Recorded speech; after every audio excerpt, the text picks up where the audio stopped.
सृष्टि बचपन से ही दिखने में सुंदर नहीं थी, लेकिन अमीर बाप की बेटी सृष्टि पर उसकी माँ जान छिड़कती। मेरी बेटी कितनी प्यारी है, भगवान सबको सृष्टि जैसी बेटी दे। सृष्टि धीरे धीरे बड़ी होती है। एक दिन सृष्टि की सहेली कहती है, तू दिखने में कितनी अजीब सी है, लेकिन मैं जानती हूँ हम सब में सबसे अच्छी शादी तो तेरी ही होगी। तेरे पापा अमीर जो है। और बता नहीं सकते यार, दहेज तो हर कोई देता है, ये क्या ज्यादा ले जाएगी अपने पति के लिए? अरे बड़े शहर में कोठी है इसके पापा की। अरे पापा की है ना, कौन सी इसकी है? इसकी होती तब तो कोई भी लड़का इससे शादी कर लेता।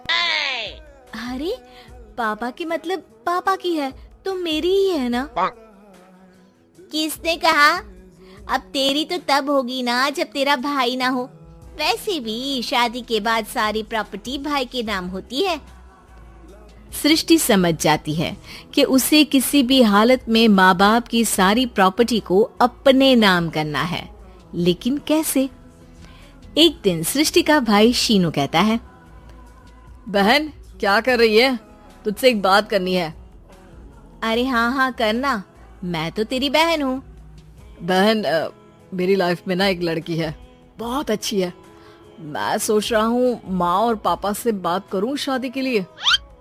सृष्टि को समझ में आ जाता है कि भाई की शादी होते ही भाभी उसे एक दिन भी घर में बर्दाश्त नहीं करेगी।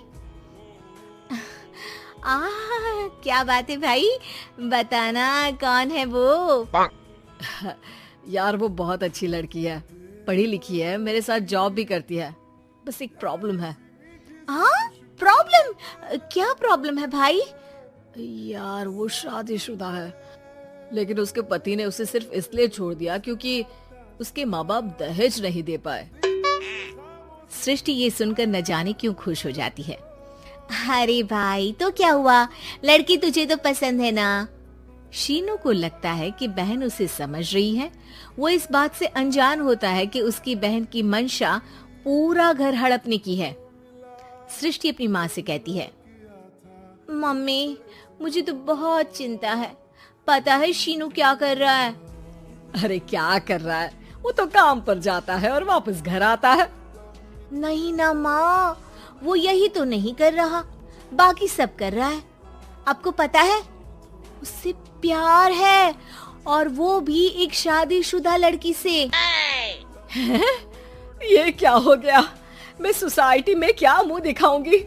अरे तेरे पापा तो यही कहेंगे कि मैंने ही उसे बिगाड़ दिया है। माँ देखो, मेरी बात मानो, पापा पर भी विश्वास करने की जरूरत नहीं है। अब आप ही बताओ, पापा इतनी देर घर के बाहर रहते हैं क्यों? बोलो। अरे बेटा वो तो नौकरी करते हैं ना। तू बहुत भोली है माँ। पापा का ऑफिस तो 7 बजे खत्म हो जाता है, लेकिन देखो कितनी देर से आते हैं। अरे नहीं बेटा, ऐसी कोई बात नहीं है। सृष्टि माँ को एक औरत से बात करते पिता की फोटो दिखाती है। देखो माँ कैसे हैं पापा। मैं ना कहती थी कि पापा सही नहीं है। मैं तेरे पापा से बात करूंगी, दे फोटो मुझे। ओ माँ, वो तो डिलीट हो गई। लेकिन चल, तूने तो देख लिया ना। पापा से बाद में बात कर लेना, और हाँ मेरा नाम बिल्कुल मत लेना। हाँ माँ। अब क्या था, सृष्टि के माँ और पिता के बीच झगड़ा होना शुरू हो जाता है। सृष्टि के मन में क्या चल रहा था कोई नहीं जानता था। एक दिन, माँ सृष्टि के लिए एक लड़का देखा है, वो लोग शाम को उसे देखने आने वाले हैं। और हाँ माँ, एक खुशखबरी, मैं और पापा मिलकर एक नया बिजनेस ट्राई कर रहे हैं। शाम को लड़का आता है, सांवले रंग का। सृष्टि को तो बिल्कुल भी पसंद नहीं आता। लड़की की माँ कहती है, लड़की का चेहरा तो कोई खास नहीं, लेकिन अगर मेरे बेटे को आप लोग सेटल कर दें तो मैं उसकी शादी आपकी बेटी से करवा दूं। सृष्टि को लड़का बिल्कुल पसंद नहीं था। उसे भाई पर गुस्सा आ जाता है।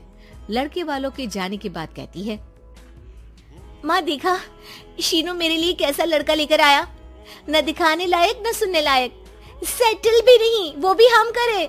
अरे माँ, मैं जानती हूँ ये मेरी शादी किसी भी घर में क्यों करवाना चाहता है। अरे कैसी बात कर रही है बहन, तूने तो देखा ना, लड़के को मैंने ही मना कर दिया तुझसे शादी के लिए।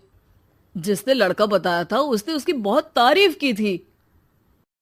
बात आई गई हो जाती है, लेकिन सृष्टि का मन शांत नहीं होता। क्या करूँ, कुछ समझ में नहीं आ रहा। मेरी शादी हो गई तो ये लोग पूरी प्रॉपर्टी शीनू के नाम कर देंगे, मेरे हाथ तो कुछ लगेगा ही नहीं। तभी सृष्टि को आइडिया आता है। वो किसी वकील को फोन करती है।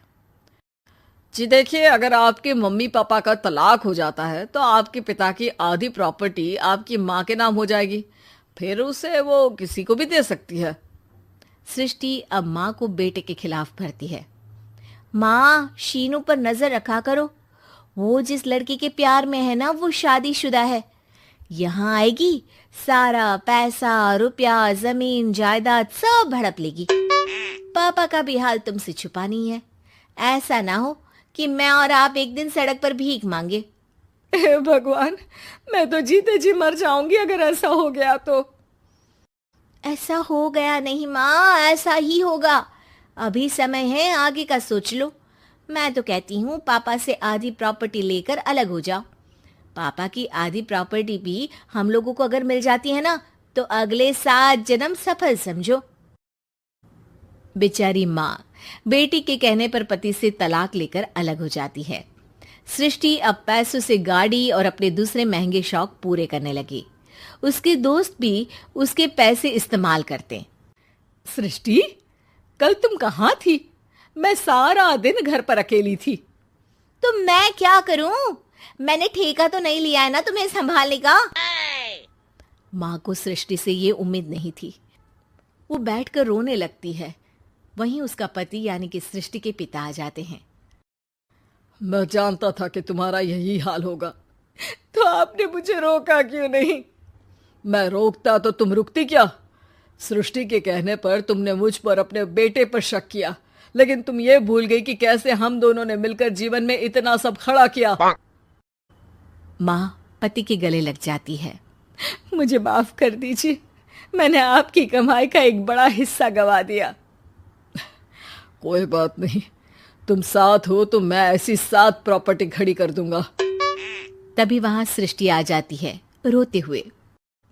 माँ, मयंक ने मुझे छोड़ दिया। वो बोल रहा था जब तक मेरे पास पैसे थे तब तक ही वो मेरे साथ था। पापा, माँ, मुझे माफ कर दीजिए।